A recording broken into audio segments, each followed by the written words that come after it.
মুআজ্জাজ মুহতারাম সম্মানিত উপস্থিতি, আল্লাহ জাল্লা শানুহু আম্মা নওয়ালুহুর আলিশান দরবারে লাখো কোটি শুকর ও সুজুদ।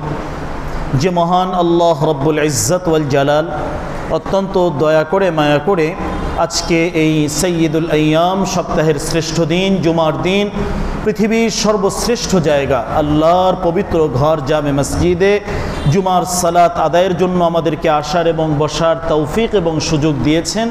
সর্বপ্রথম মহান মালিকের দরবারে শুকরিয়া আদায় করি, অন্তরের অন্তঃস্থল থেকে কালিমাতুশ শুকর আদায় করি, আলহামদুলিল্লাহ। সম্মানিত উপস্থিতি, কোরআনুল কারীমের অত্যন্ত গুরুত্বপূর্ণ একটি আয়াতে কারিমা তেলাওয়াত করা হয়েছে। বিশ্বনবী সাল্লাল্লাহু আলাইহি ওয়াসাল্লামের গুরুত্বপূর্ণ একটি হাদিসের অংশ উল্লেখ করা হয়েছে। আয়াত এবং হাদিসকে সামনে রেখে নির্ধারিত এই অল্প সময়ের ভেতরে আমাদের জন্য অত্যন্ত গুরুত্বপূর্ণ একটি বিষয় নিয়ে সংক্ষিপ্ত কিছু আলোচনা করব ইনশাআল্লাহ। সম্মানিত উপস্থিতি, কোরআন এবং সুন্নাহর মাঝে এমন বেশ কিছু আমল আছে যে আমলগুলো বান্দা যখন করে, যে আমলগুলোতে অভ্যস্ত হয়ে যায়, এর মাধ্যমে আল্লাহ সুবহানাহু ওয়া তাআলা তার জীবনের মাঝে বারাকার ফয়সালা করে দেন, কল্যাণের ফয়সালা করে দেন, সুখ শান্তি সমৃদ্ধি দ্বারা জীবনটাকে আল্লাহ তাআলা ভরে দেন। বেশ কিছু আমল আমাদের সামনে থাকে, কিন্তু অনেক সময় আমরা গুরুত্ব সহকারে ওই আমলগুলো করি না, বা করার মতো সেই মানসিকতা অনেক সময় তৈরি হয় না। কোরআন এবং সুন্নাহর মাঝে আল্লাহ এবং আল্লাহ রসুলের পক্ষ থেকে আমাদের জন্য এরকম বেশ কিছু হেদায়েত এবং দিক নির্দেশনা আল্লাহ সুবহানাহু ওয়া তাআলা দিয়েছে। এগুলোই আমাদের জন্য মূল পাথেয় এবং সম্পদ। আমরা চলে যাব, এগুলোর মাধ্যমেই একজন মানুষ আল্লাহর কাছে দামি হয়। একজন মানুষ শেষ অবস্থায় তার জীবনটা যে মূল্যায়ন করা হয়, এর উপরে ভিত্তি করে আল্লাহ সুবহানাহু ওয়া তাআলা মূল্যায়ন করে। তো আমাদের এই সংক্ষিপ্ত পুরো জীবনটাই যাতে আমলের মাঝে সুসজ্জিত থাকে, যাতে আমাদের সময়টা অপচয় না হয়, আমাদের কথার অপচয় না হয়, জবান পবিত্র থাকে, যতটুকু থাকি এই পৃথিবীর মাঝে বসবাস উপযুক্ত এই সময়টা যাতে আমরা আমলের মাঝে আমাদের আখিরাতটাকে প্রাধান্য দিই, এটাই আমাদের জীবনের মূল টার্গেট, লক্ষ্য। এই জায়গায় শয়তান আমাদেরকে ধোঁকা দেয়, খুব সহজ সরল কথা, কিন্তু এই জায়গায় আমরা সবচেয়ে বেশি ধোঁকায় পড়ে যাই। বিভিন্ন চিন্তা, বিভিন্ন উচ্চাভিলাষ, বিভিন্ন ধরনের অনেক কিছু আমার প্রয়োজন, এই জাতীয় টার্গেট সামনে রেখে এগুলোর পেছনে অনেক সময় অপচয় করে এগুলোকে অর্জন উপার্জন করতে গিয়ে আমাদের জীবনের বড় একটা অংশকে আমরা হাতশূন্য করে ফেলি, আমাদের জীবন থেকে এটা হারিয়ে যায়, আমরা পাই না। আল্লাহ তাআলা বলছেন, বাল তুসিরুনাল হায়াতাদ দুনিয়া, তোমাদের স্বভাবজাত স্বাভাবিক একটা অবস্থা হলো তোমরা হায়াতে দুনিয়া, দুনিয়ার এই জীবন, এটাকেই তোমরা প্রাধান্য দিচ্ছ। এটা আল্লাহ তাআলার কথা। আমাদের চলাফেরার মাঝে আমাদের সময়, আমাদের যে ব্যয় করছি, আমাদের উপার্জন করছি, সার্বিকভাবে আমরা যদি একটু নিরপেক্ষ দৃষ্টিতে এখানে দৃষ্টি দেই, একটু তাকাই, দেখব আসলে সত্যিকার অর্থে কতটুকু সময় একমাত্র আল্লাহর জন্য, পৃথিবীর কল্যাণের জন্য, মানুষের উপকারের জন্য কতটুকু করছি, আর আমার নিজের সব কিছু গুছানোর জন্য কতটুকু করছি। দুনিয়ার জীবনটাকে প্রাধান্য দিয়ে তোমরা তোমাদের আখিরাতকে নষ্ট করছো। আল্লাহ তাআলা তো স্পষ্ট বলছেন, ওয়াল আখিরাতু খায়রুন ওয়া আবকা, আখিরাতের যে জীবন, তোমাদের সামনে যে ভবিষ্যৎ রয়েছে, আমরা ভবিষ্যৎ বলতে বুঝি দুনিয়ার এই সাময়িক জীবন, যে আমার বাচ্চা লেখাপড়া করছে, এর ভবিষ্যৎ, উজ্জ্বল ভবিষ্যতের জন্য এটা এটা আমার করণীয়, এটা প্রয়োজনীয়, এটা আমাকে করতে হবে। কিন্তু প্রিয় ভাই, আরেকটু গভীর দৃষ্টিতে যদি আমরা লক্ষ্য করি, আরেকটু গভীরভাবে যদি আমরা তাকাই, দেখব আসল ভবিষ্যৎ যেটা আমার মৃত্যুর পরে আবাদুল আবাদ অনন্তকালের যে জীবন, যেখানে একদিন, দুই দিন, এক বছর, দুই বছর, এক যুগ, দুই যুগ, এক শতাব্দী, দুই শতাব্দী, এমনটা নয়, হাজার হাজার লক্ষ লক্ষ বছর যে জায়গাটায় থাকতে হবে, এই ভবিষ্যতের জন্য আমার কতটুকু প্রয়োজন, প্রস্তুতি আছে। নিরপেক্ষ দৃষ্টিতে এই জায়গায় আমরা প্রত্যেকে আমাদের বিবেকের কাছে প্রশ্ন করি, কি করছি, কার জন্য করছি? এই পৃথিবীটা আসলে তো বড়ই স্বার্থপর, কাউকে থাকতে দেয়নি, থাকতে দিবেও না। আমাদের পূর্বপুরুষ কেউ থাকতে পারেনি, আমরাও পারবো না। কিন্তু এই সাময়িক সংক্ষিপ্ত যে জীবন, এই জীবনটা আমলের মাঝে সুসজ্জিত যদি করতে না পারি, আমরা তো ক্ষতিগ্রস্ত, আমরা বিপদগ্রস্ত হব, এবং এমন বিপদগ্রস্ত যে ইউটার্ন দিয়ে ফিরে আসার আর কোনো সুযোগ সেখানে থাকবে না। রাস্তা ভুল করলে, পথ ভুল করলে অনেক জায়গা থেকে তো ঘুরে আসার সুযোগ হয়, কিন্তু এই জায়গায় আমরা যে ভুলগুলো করছি, এই ভুলগুলো শোধরানোর মতো কোনো সুযোগ কিন্তু আর দ্বিতীয়বার থাকবে না। এটা এমন মামলা প্রিয় ভাই, এই মামলার দ্বিতীয়বার কোনো আপিল করার সুযোগ নেই, আদালত পরিবর্তন করারও কোনো সুযোগ নেই। যে রায় হবে, ফায়সালা হবে, এটাই চূড়ান্ত। বুদ্ধিমানের কাজ হলো নিজের আত্মপরিচয় জেনে সামনের যে সময়টা আছে এটার জন্য পূর্ণ প্রস্তুতি গ্রহণ করা। কথাটা একেবারেই সহজ, কিন্তু কথার ওজন, কথার গুরুত্বটা সবচেয়ে বেশি। শুধু একটা ওয়াজ আমাদের সামনে রাখা চাই, কাফা বিল মাউতি ওয়াইজা, সমস্ত ওয়াজকে ছাড়িয়ে যাবে একটা ওয়াজ, একটা বক্তব্য, একটা নসিহা। বিশ্বনবী বলছেন, তুমি এই কথা স্মরণ রাখো, তোমাকে মৃত্যুবরণ করতে হবে, তোমাকে মরতে হবে, আল্লাহর সামনে দাঁড়াতে হবে, এই কথাটা স্মরণ রাখো, এটাই তোমার সমস্ত ওয়াজের জন্য যথেষ্ট। আর অতিরিক্ত ওয়াজ, বক্তব্য, নসিহা তোমাকে আর করার প্রয়োজন নাই। যদি দিলের ভেতরে তোমার এই বুঝ চলে আসে, আহারে এখন তো শ্বাসটা নিতে পারছি, একটু পরেই তো আমি চলে যাব, মৃত্যুটা আমার সামনে দাঁড়িয়ে আছে, এরপরে আমাকে জবাবদাহিতার ওই কাঠগড়ায় দাঁড়াতেই হবে, এই একটা ওয়াজ তোমার জীবনকে পরিবর্তন করে দেবে। তোমার যে উত্তরগুলো না দিয়ে তুমি সামনে যেতে পারবে না, এগুলো তোমার সামনে রাখো। লা ইয়াজালু কদামা ইবনে আদম, বনি আদমের এক কদম পা সামনে অগ্রসর হবে না। তার বয়স সম্পর্কে প্রশ্ন, হায়াত সম্পর্কে প্রশ্ন, তার সময় সম্পর্কে প্রশ্ন, যৌবন সম্পর্কে প্রশ্ন, উপার্জন সম্পর্কে প্রশ্ন। বড় ভয়াবহতার জায়গায় কিন্তু আমরা দাঁড়িয়ে আছি। আজকে অনেক কিছু করছি, খুব সুখে আছি, আনন্দে আছি, অনেক বড় বড় আশা, টার্গেট আছে। প্রিয় ভাই, হালালভাবে, সত্যিকার অর্থে সঠিকভাবে এটা করা চাই। এই জায়গায় আর কেউ আমাকে সাপোর্ট দেবে না, সহযোগিতা করবে না, পাশে দাঁড়াবে না, এটা মনে রাখতে হবে। এটাকে সামনে রেখে এই সংক্ষিপ্ত হায়াতে জিন্দিগিটাকে আমলের মাধ্যমে সুসজ্জিত করা, এটাই আল্লাহ সুবহানাহু ওয়া তাআলা আমাদেরকে বারবার নসিহা করছে। বিশ্বনবী সাল্লাল্লাহু আলাইহি সাল্লামের আলোচনাগুলো যদি আমরা দেখি, যে বক্তব্যগুলো আল্লাহ রসুল দিয়েছেন, প্রায় কথার মাঝে এই জাতীয় কথা, নসিহা, আখিরাতকে সামনে রেখে যে উপদেশমালাগুলো আছে, এগুলোকে আমাদের জন্য বড় ধরনের পাথেয় হিসাবে বিশ্বনবী রেখে গেছে।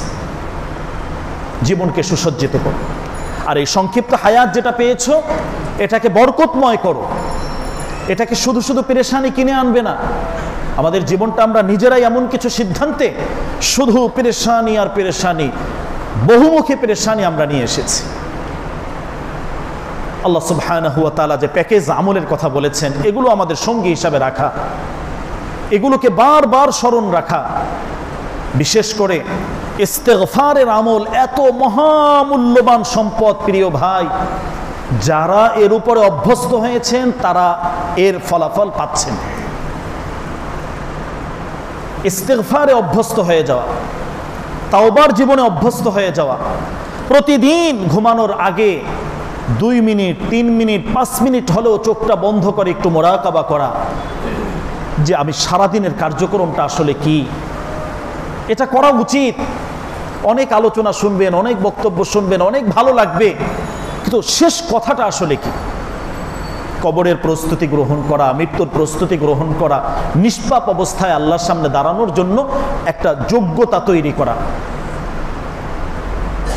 আল্লাহ যাতে সহযোগিতা করেন, সহায়ক হন, এজন্য আল্লাহর কাছে দোয়া করতে হবে, খুব বেশি পরিমাণ দোয়া করতে হবে। প্রতিদিন শেষ ঘুমানোর আগের একটা অংশ একটু চিন্তা করা, ওই সময় কিছু ইস্তেগফার, তাওবা করে এরপরে মানুষ যার সাথে যে লেনদেন আছে দিল থেকে মানুষকে মাফ করে দিয়ে তারপর ঘুমাতে যান।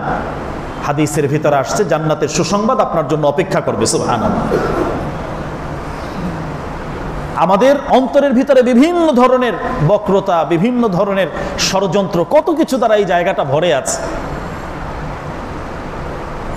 আল্লাহ রসুল জান্নাতি লোকের সুসংবাদ দিচ্ছেন যে এখন যে লোকটা আসবেন তিনি জান্নাতি।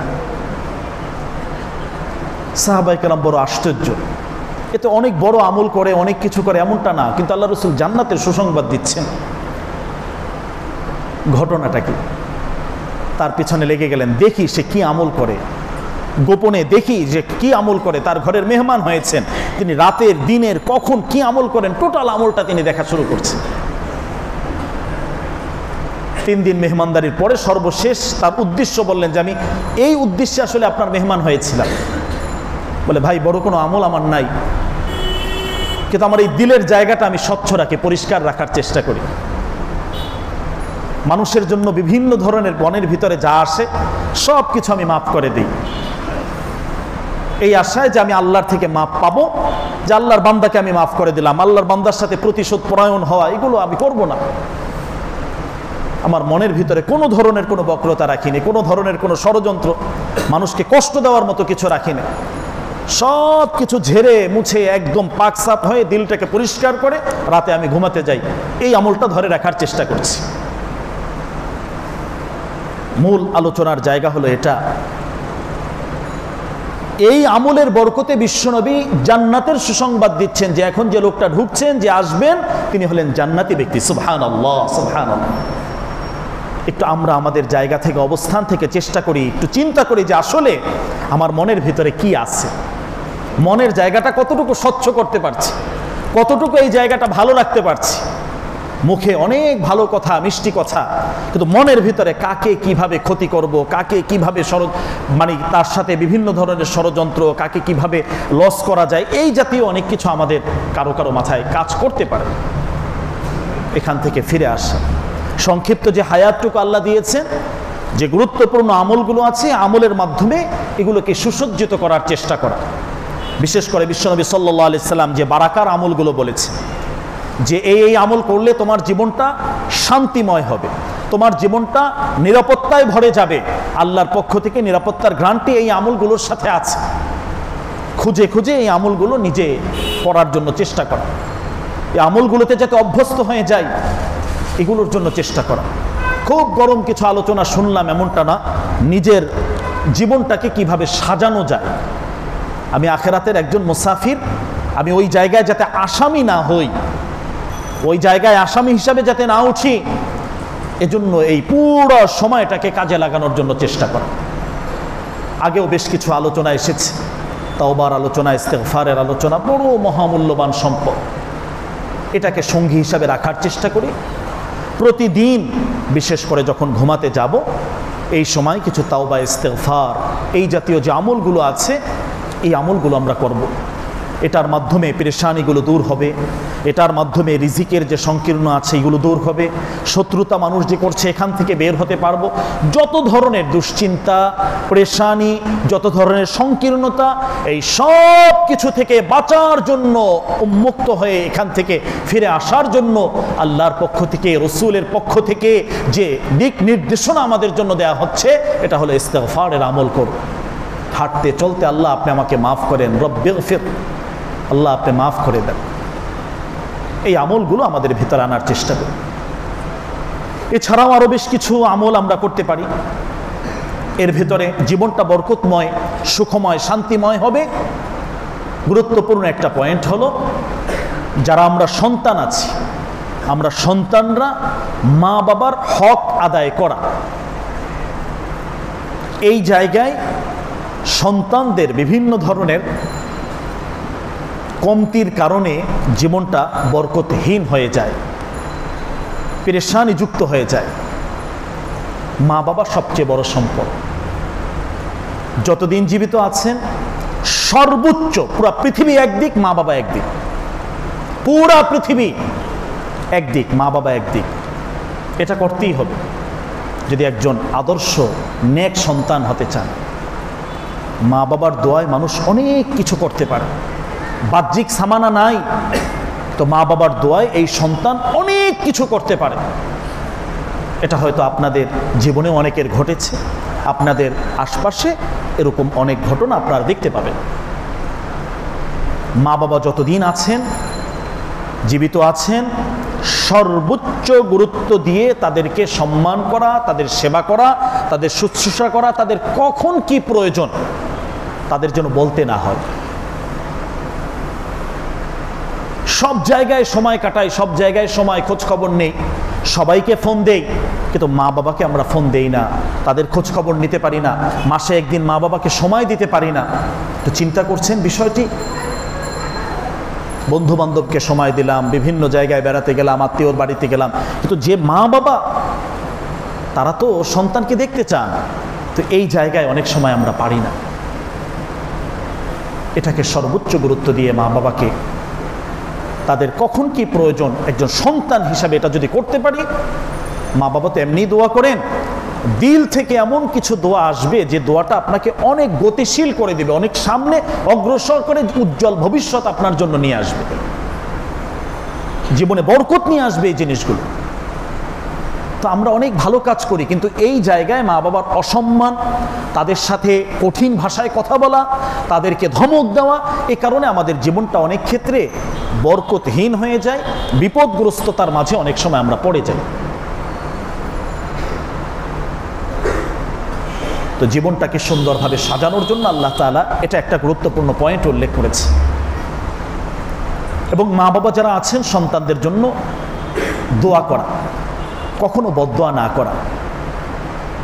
মা বাবার দোয়াটা যেভাবে কবুল হয়, ওই দোয়া কবুলের মুহূর্তে মা বাবার জবান থেকে যদি কোনো ধরনের বদদোয়া সন্তানের জন্য বের হয়, এটাও কিন্তু কবুল হয়ে যায়। আল্লাহ রাসূল সাল্লাল্লাহু আলাইহি সাল্লাম নিষেধ করেছেন, নিয়ন্ত্রণ করো, কন্ট্রোল করো। সন্তান দুষ্টামি করছে, তোর মতন সন্তান প্রয়োজন নেই, দরকার নেই, তুই রাস্তায় গিয়ে মর, আস্তাগফিরুল্লাহ, নাউযুবিল্লাহ। অন্য কেউ কাঁদবে না, আপনি সবচেয়ে বেশি কাঁদবেন। লা তাদউ আলা আবনাইকুম, তোমাদের সন্তানদের ব্যাপারে কখনো তোমরা বদদোয়া দেবে না। যদি বেশি বিরক্ত করে, দোয়ার মাধ্যমে তাদেরকে শাসন করেন, আল্লাহ তোকে আল্লাহর ওলি বানাক, তোকে নামাজি বানাক, তোকে দিনদার বানাক আল্লাহ তাআলা, এইভাবে দোয়া করেন। দোয়া কবুলের মুহূর্ত হলে ও আল্লাহর ওলি হয়ে যাবে, নামাজি হয়ে যাবে, দিনদার হয়ে যাবে। কিন্তু তোর মতন সন্তান দরকার নেই, প্রয়োজন নেই, কাঁদবেন আপনি। আরে সন্তানটা তো এখন মানুষ হচ্ছে না, উচ্ছৃঙ্খল হয়ে গেছে, উগ্র হয়ে গেছে।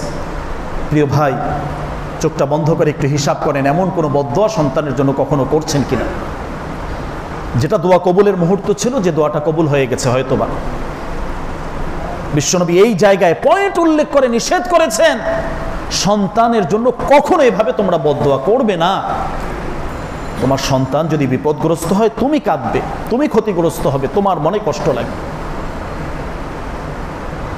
আল্লাহ তাআলা দোয়া শিক্ষা দিয়েছেন, যে আয়াতের মাধ্যমে আজকে আলোচনা আমি শুরু করেছি।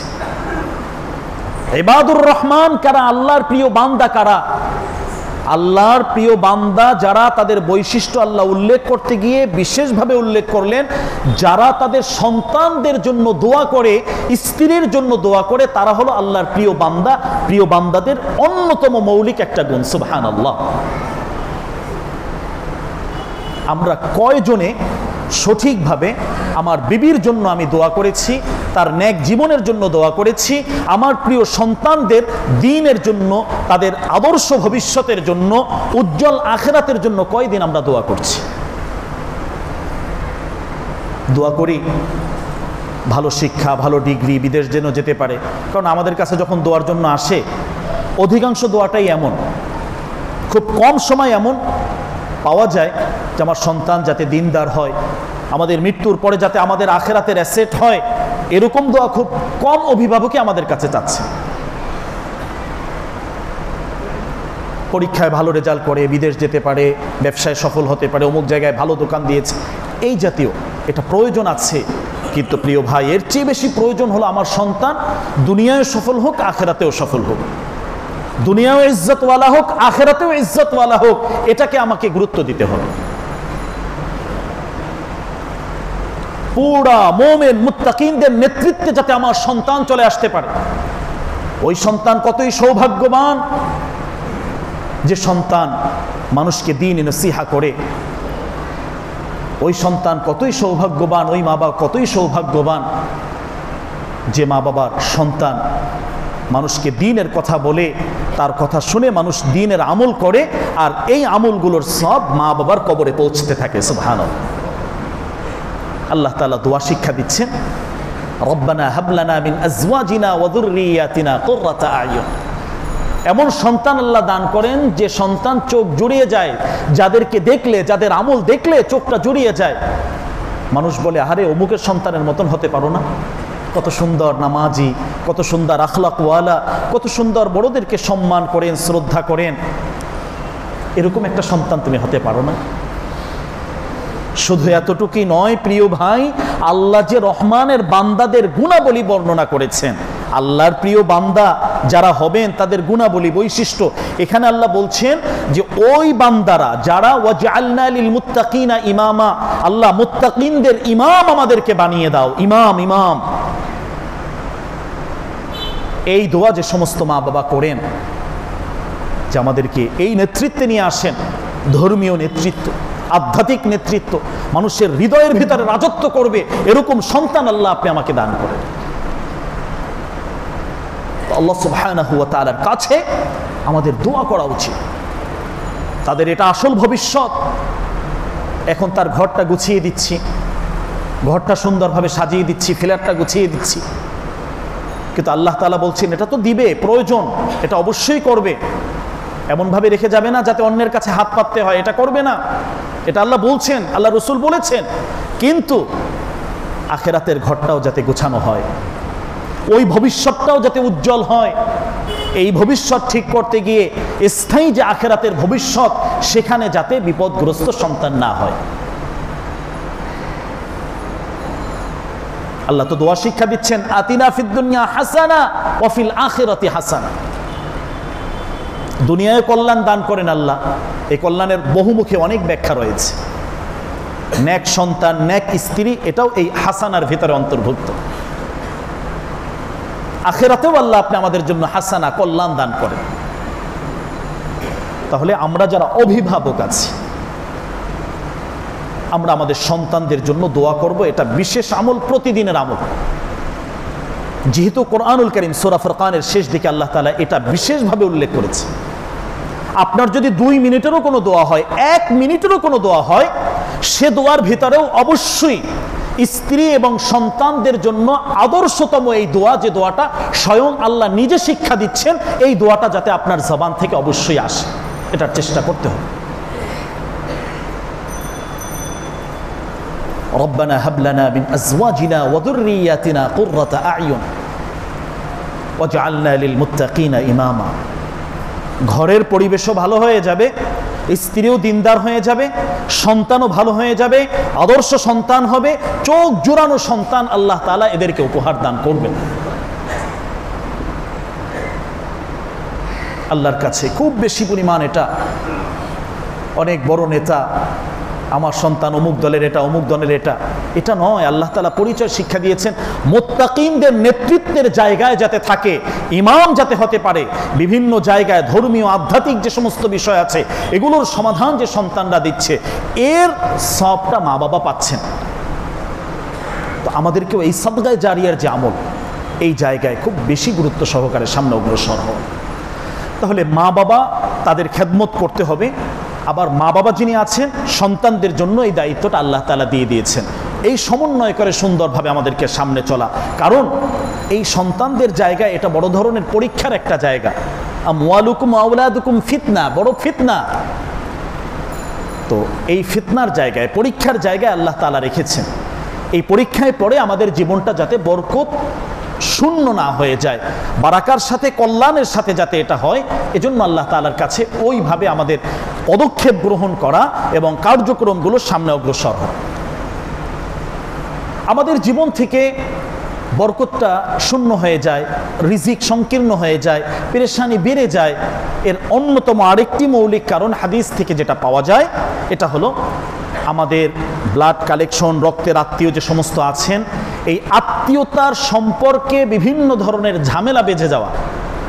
এটা যখন বাঁধবে তখন তার জীবনটা বিভিন্ন পেরেশানির মাঝে আসবে। আত্মীয়তার সম্পর্ক ছিন্ন করে, এটা তো কঠিনতম, জঘন্যতম, মারাত্মকতম কবিরা গুনাহ। জাহান্নামে যাওয়ার জন্য একটা আমলই যথেষ্ট। ইচ্ছাকৃতভাবে আত্মীয়তার সম্পর্ক ছিন্ন করে দিলাম, হ্যাঁ সে তো রাখে নাই, সে রাখে নাই, তার জায়গা থেকে সে রাখে নাই, আমি আমার জায়গা থেকে কি একটা সালাম পর্যন্ত পৌঁছাতে পারি নাই? একটু খোঁজ খবর রাখতে পারি না, হ্যাঁ কেমন আছেন, ভালো আছেন, এতটুকু দায়িত্ব কি আমি করতে পারি না আদায়?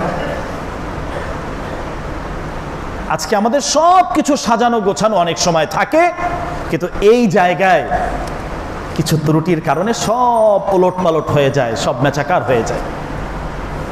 ভুলটা কোন জায়গায় হচ্ছে, ত্রুটিটা কোন জায়গায় হচ্ছে চিহ্নিত করা।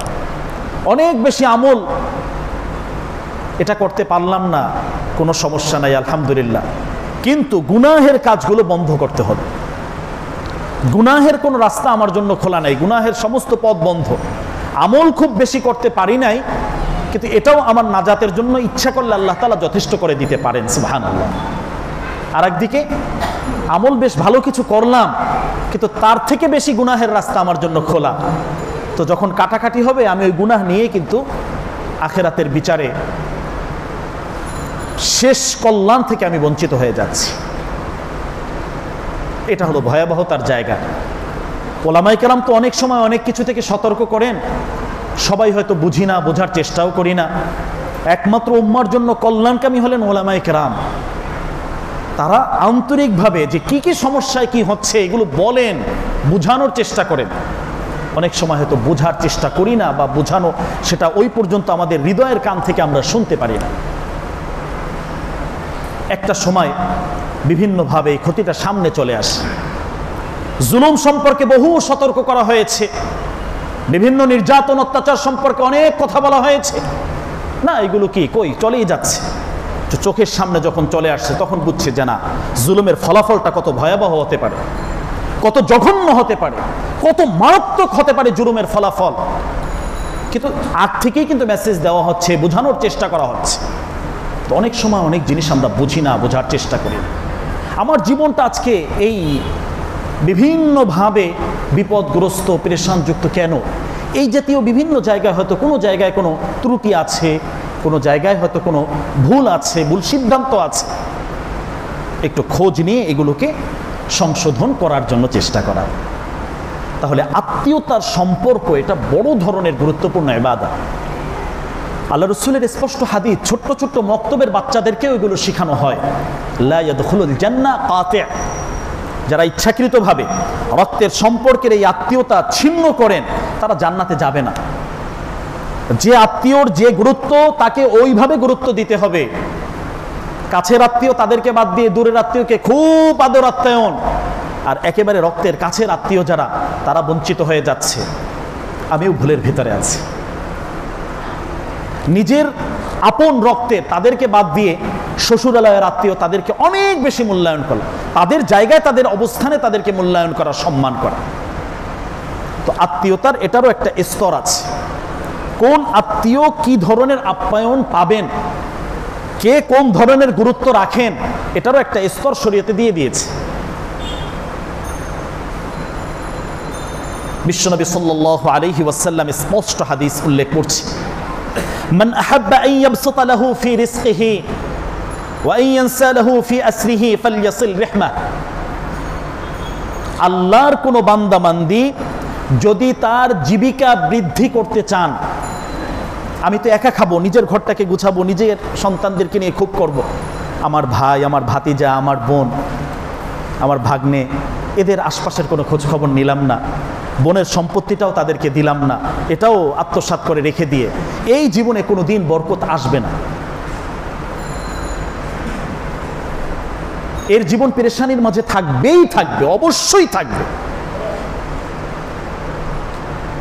বিশ্বনবী বলছেন, কেউ যদি চায়, কত আপন করে আল্লাহ রসুল পরামর্শ দিচ্ছেন, কেউ যদি চায় তার জীবিকা বৃদ্ধি হোক, তার রিজিকটা বাড়ুক, জীবনে বরকত আসুক, আইয়াবসুতা ফি রিজকিহি, তার রিজিকটা প্রশস্ত হোক, তাহলে ফালইয়াসিল রাহমাহ, সেজন্য তার রক্তের আত্মীয় যারা আছে তাদের সাথে সম্পর্ক সুন্দর করে, যারা ছিন্ন করছে তাদের সাথেও সম্পর্ক জোড়া লাগানোর চেষ্টা করে।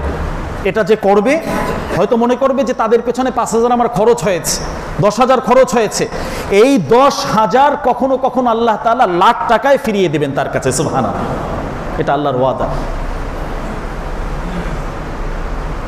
মেহমান আসছেন, কপাল কুচকিয়ে ফেললাম, একদম ভুরু কুচকিয়ে ফেললাম যে এখন এই মুহূর্তে আসছে না, আসলেও তো পারত। অথচ আল্লাহ রসুল বললেন, মান কানা ইউমিনু বিল্লাহি ওয়াল ইয়াউমিল আখির, তুমি যদি আল্লাহকে মানো, আল্লাহর উপরে বিশ্বাস থাকে, আখিরাতে বিশ্বাস থাকে, তাহলে তুমি অবশ্যই মেহমানদারি করবে, তাদের আপ্যায়ন করবে, এটা তোমার ঈমানের দাবি। বিশ্বনবী এভাবে বললেন। আর আমরা আত্মীয়তাকে ভয় পাচ্ছি। আমরা আমাদের বিভিন্ন ধরনের যারা আত্মীয় স্বজন আসলে অনেক সময় আমাদের জন্য বড় ধরনের বোঝা আমরা মনে করছি। তো বরকতহীন হওয়া, বরকত শূন্য হওয়ার যে মৌলিক কারণগুলো আছে, আমরা যদি একটা একটা করে দেখি হাদিস থেকে, এরকম অনেকগুলো কারণ আমরা এখান থেকে দেখতে পাই। তাহলে এটা একটা মৌলিক সমস্যা। অনেক সময় চাচা ভাতিজার সাথে সম্পর্ক থাকে না। এখন তো এত জঘন্যতম পর্যায়ে পৌঁছছে যে বাবা সন্তানের সাথেও সম্পর্ক ভালো নেই, জায়গা জমি নিয়ে, ব্যবসা বাণিজ্য নিয়ে, অর্থ নিয়ে, এগুলোর মাধ্যমে অনেক দূরত্ব তৈরি হয়ে গেছে। আল্লাহর সামনে তো দাঁড়াবো, প্রিয় ভাই, কোরআন এবং সুন্নাহ থেকে আপনার দ্বীনী ভাই এই নসিহতটুকু করলাম যে আমি জান্নাত থেকে যাতে বঞ্চিত না হই এই আত্মীয়তার সম্পর্ক ছিন্ন করার কারণে। আমি নামাজি হতে পারি, নামাজের পুরস্কার পাবো, আমি রোজাদার, এর পুরস্কার পাবো, কিন্তু ওই যে আত্মীয়তার সম্পর্ক ছিন্ন করলাম, এটা যে জঘন্যতম কবিরা গুনাহ, এর শাস্তি কিন্তু আমাকে ভোগ করতেই হবে। তবে এটা ইসলামী শরিয়ার ভিতরে বড় গুরুত্বপূর্ণ সামাজিক একটি আমল। সমাজবদ্ধ জীবনের জন্য পারস্পরিক সুসম্পর্ক তৈরি করা এবং যার যার হক মতো তার হককে পরিশোধ করা, আদায় করা, এই জায়গায় সচেতন থাকা, যার যতটুকু সামর্থ্য আছে। সবসময় টাকা পয়সা দিয়ে এমন না, 1 মিনিট ফোন করেও তো খোঁজ খবর নেওয়া যায়। কাছের রক্তের আত্মীয় 1 মিনিট ফোন করে হলেও যে কেমন আছেন, ভালো আছেন, কার কি খোঁজ খবর, এটা হলো আমাদের ঈমানি দায়িত্ব। এর মাধ্যমে আল্লাহ তাআলা রিজিকের মাঝে বারাকার ফয়সালা করেন এবং এই মানুষগুলো মারা যাওয়ার পরেও তাদের সুনাম পৃথিবীর মাঝে ছড়িয়ে থাকে। আইয়ানসালাহু ফি আসরিহি, মৃত্যুর পরেও মানুষ তাকে সুনামের সাথে স্মরণ করে। এই স্মরণ করার মাধ্যমে এটাও একটা দোয়া, তার জন্য মাগফিরাতের দোয়া করা হয় যে না, লোকটা ভালো ছিল, অতিথিপরায়ণ ছিল, পর উপকারী একজন মানুষ ছিলেন। এই যে একটা কথা, এই কথাটাও তার জন্য বড় ধরনের একটা দোয়া। আর আমি প্রভাব খাটিয়ে এখন অনেক কিছু করব, মানুষ পেছনে কিংবা মৃত্যুর পরে, লোকটা বাজে একটা লোক ছিল, জঘন্যতম একটা লোক ছিল, এই গেছে, ভালো হয়েছে, এটাও তার জন্য একটা বদদোয়া। তাহলে আমার জীবনটা আমি কিভাবে গঠন করব, আমার জীবনের গঠনটা কিভাবে হবে, এটা আমাকে ওইভাবে বুঝতে হবে। যাই হোক, মাইকের একটু সামান্য সমস্যার কারণে একটু বিলম্ব হয়েছে। যে আলোচনাগুলো করা হয়েছে আমরা চেষ্টা করব আল্লাহ তাআলা যাতে এর উপর আমাদেরকে আমল করার তৌফিক দান করেন, আমাদের জীবনটা আল্লাহ তাআলা যাতে বরকতময় করে দেন, আমাদের ভুল ত্রুটির শাস্তি এবং আযাব আল্লাহ তাআলা যাতে মওকুফ করে আমাদের জন্য রহমত এবং বরকতের ফয়সালা আল্লাহ তাআলা করেন, নিজেদের জন্য, গোটা দেশের জন্য, তামাম উম্মতে মুসলিমার জন্য। মহান আল্লাহ সুবহানাহু ওয়া তাআলার কাছে আল্লাহ আমরা কল্যাণ কামনা করছি। আজকের মতো এখানেই শেষ করছি। ওয়া আখিরু দাওয়ানা আলহামদুলিল্লাহি রাব্বিল আলামিন।